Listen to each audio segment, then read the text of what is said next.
Most people never think about the electric grid until the power goes out. Yet nearly everything a town is expected to provide, emergency communications, water and wastewater systems, traffic control, public buildings, business activity, and future development, assumes reliable electricity will always be there. New York is changing how electricity is produced, while at the same time that electricity demand is expected to grow. That makes one question increasingly important. Will enough electricity be available at the exact time it is needed? I'm Bill Brown of TMS Solutions. In the next 22 minutes, I want to give you a practical way to understand the electric grid, not as a political argument, but as an operating system. Once you understand the electrical grid structure, the questions communities should be asking become much more clear. Start locally. Police, fire, and emergency communications depend on electricity. Water and wastewater systems depend on it. Traffic systems, municipal buildings, computers, businesses, and future development all depend on it. That is why electricity is a town issue, even when many of the major policy decisions are made in Albany. Your community cannot control the entire New York electric systems, but local residents, businesses, and government will live with the results of those decisions. The light switch may be in your community, but the system behind it extends far beyond your town or municipality. Local government cannot control every part of that system. It does need to understand what changes to that system can mean for reliability, cost, public services, and economic development. I want you to judge the electric system using 3 practical standards. First, reliability. Is electricity available when people and essential services need it? Second, affordability. What does the complete system cost, including generation, storage, and delivery? And third, community impact. What benefits, risk, and responsibilities actually reach the town? This is not about being automatically for or against a particular technology. It is about whether the complete system works. This is the first principle to remember. Electricity must be available when it is needed, not simply produced sometime during the year. Annual production totals can be useful, but they do not prove that electricity will be available during the hour when demand is highest. At its simplest, the grid has to do 4 things. Electricity must be generated. It must be delivered through transmission and distribution. Supply must be available at the same time customers demand it. And the system must continuously balance supply and demand. That means reliability is not the performance of one solar farm, one power plant, or one battery. Reliability is the result of generation, transmission, storage, operating reserves, and demand all working together. When we talk about electricity generation, we need to be careful about what a megawatt actually tells us. A generating resource may have a nameplate capacity of 1 megawatt. That tells us something about how much power the resource is capable of producing under defined conditions. But it does not necessarily mean that 1 megawatt will be available at the particular hour the electric system needs it. That distinction is critical. Installed capacity is not the same thing as electricity available at the hour of need. The reason is simple. Different generating resources have different operating characteristics. Some resources are designed to run most of the time. Others can adjust their output as system conditions change. Peaking resources are designed to become available when demand rises sharply. And variable resources, such as wind and solar, depend upon weather, season, and time of day. None of those characteristics by itself makes a resource good or bad. The engineering question is whether the complete combination of resources can supply the electricity customers require when they require it. So when someone tells us how many megawatts of generating capacity has been installed, that is useful information. But it is not the end of the analysis. We also need to ask how much of that capacity will actually be available when demand requires it. That is the difference between measuring generating capacity and evaluating electric system reliability. Wind and solar can make important contributions, but their output changes with conditions. Solar depends on daylight, cloud cover, season, snow, and site conditions. Wind output changes with weather patterns, location, and wind speed. System operators forecast those changes, but forecasting output is not the same as controlling output. So the real system question is this: what combination of other generation, stored energy, imported power, and reduced demand keeps electricity flowing during low output periods? No single resource has to do with everything. Reliability comes from the full mix of resources that can actually respond when conditions change. The issue is not whether wind and solar work. They do. The engineering question is what serves demand when their output is low. The electric system has several ways to respond. Other power plants can supply additional electricity. Stored energy can be delivered to the grid. Power can come from neighboring systems. And customers can temporarily use less electricity or shift some use to a later time. But those responses must be more than possibilities. The resources must be planned in advance, available when needed, and provide enough capacity to meet demand under the actual system conditions. Battery storage is an important part of the electric system, but we need to understand exactly what a battery can and cannot do. There are two numbers we need to understand.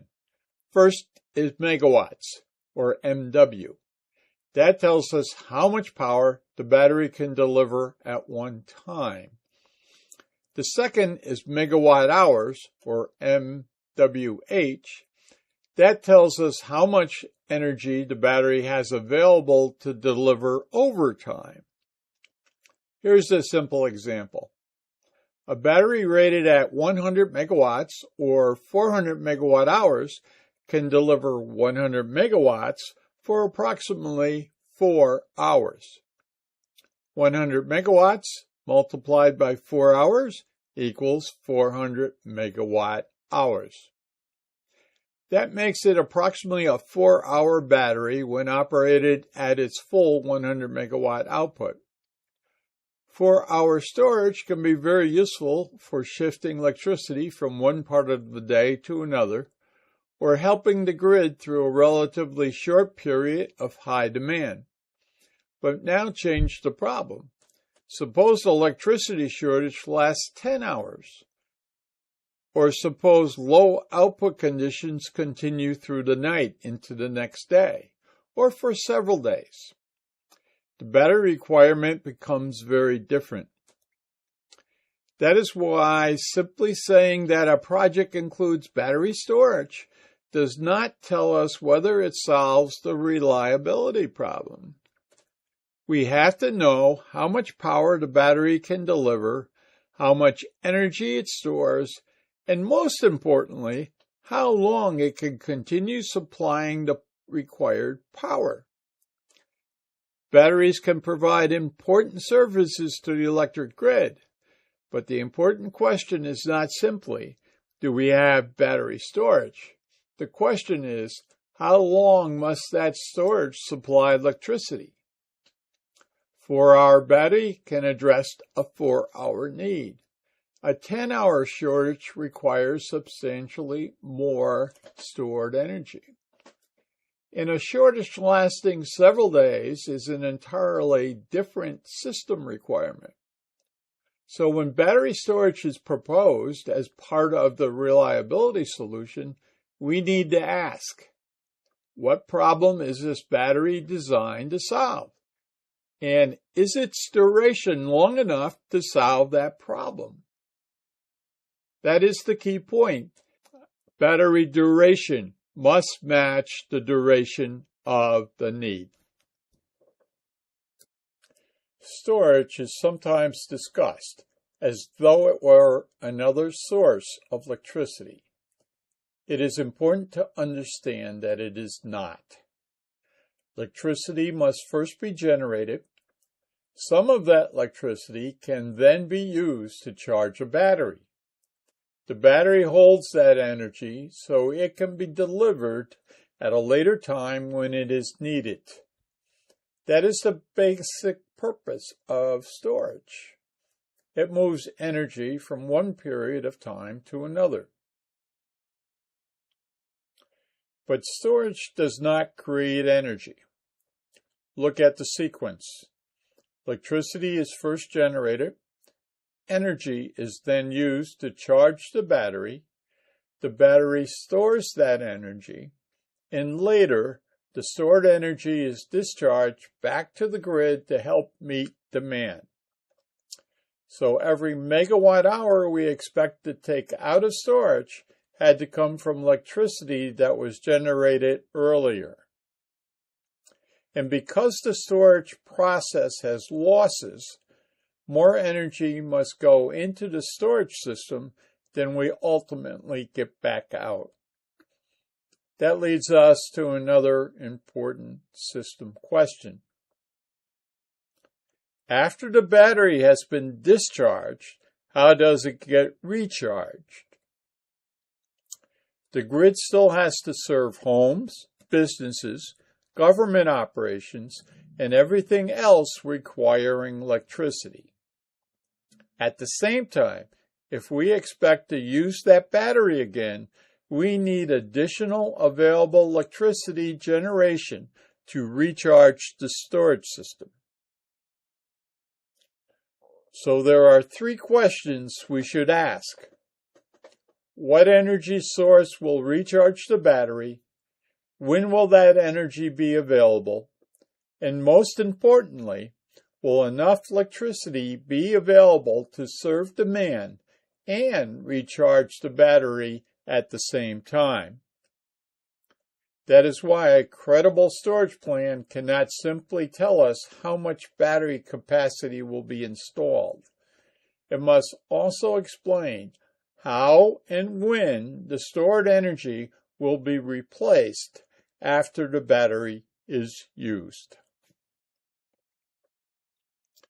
We sometimes hear the statement, the grid will handle it. But from a reliability standpoint, that is not an answer. The electric grid connects generating resources, transmission, distribution, storage, and customers. It allows electricity to move from where it is available to where it is needed. But the grid itself does not generate electricity. So when electricity demand increases, or when an existing generating resource is no longer available, we need to ask a much more specific question. What actual resources will serve that demand? Will the electricity come from other generation? Will it come from storage? Will it be imported from another region? Or is the plan dependent upon reducing demand? And identifying a resource is only the first step. We also need to know whether that resource will actually be available at the hour it is needed. That brings us to the final requirement: evidence. What analysis demonstrates that the identified resources can supply the required electricity under the conditions we are planning for? A credible reliability plan therefore needs three things. The resources must be identified, they must be available when needed, and their ability to meet demand must be supported by evidence. Simply saying, the grid will handle it, does not answer those questions. Now add the next challenge. Demand is changing while the supply mix is changing. Electrification, manufacturing, and data centers can add significant electric load. At the same time, existing generation resources may retire while new generation, storage, and transmission are still being developed. The reliability rule is straightforward. Replacement capability must be operating before the electric system depends on it. Put more simply, do not remove dependable capability first and hope its replacement becomes available later. This is where the discussion becomes useful to a town board or citizen. For any major energy project or major new electric load, ask 7 questions. What system problem does it solve? What does it produce or consume when electricity is most needed? What serves demand when it is unavailable or depleted? What additional infrastructure must exist and when? Who pays and who carries the financial risk? What are the measurable local benefits and risk? And finally, what happens if the assumptions prove wrong? These questions are not designed to stop projects. They are designed to move the discussion beyond slogans, expose what is known and unknown, and require evidence before communities make long-term commitments. The objective is neither automatic approval nor automatic rejection. The 7 questions are a decision tool to require evidence before commitment, expose unanswered assumptions, assign responsibility, and make the final decision explainable, monitorable, and defensible. That is a standard we should be able to apply regardless of the technology or the politics surrounding it. Slide 17, the final presentation. This briefing was designed to do something very specific, not to tell you which energy projects to support or which ones to oppose. It was designed to give you better questions to ask before those decisions are made. Understand how the electric system actually operates, Verify the difference between documented facts, assumptions, and claims. Question what evidence may still be missing, and then make a decision that can be explained and defended, because better questions lead to better information, and better information leads to better decisions for your community. The larger lesson is that electricity decisions cannot be evaluated one project at a time. Generation matters, transmission matters, demand matters, storage matters, reliability matters, and ultimately, cost and community impact matter. These pieces operate as one electric system. The full TMS NYS Energy Education program examines how they work together, so decisions can be informed, balanced, and based on the needs of the complete system. If this briefing has raised questions about an energy decision facing your community, then it has accomplished its purpose. The longer TMS NYS Energy Education presentation goes substantially deeper into the evidence, the operation of the New York electric system, and the questions communities should be asking. Watch the TMS Solutions website for information about availability of the full program. I'm Bill Brown, President of TMS Solutions Limited. Thank you for your time. Understanding Today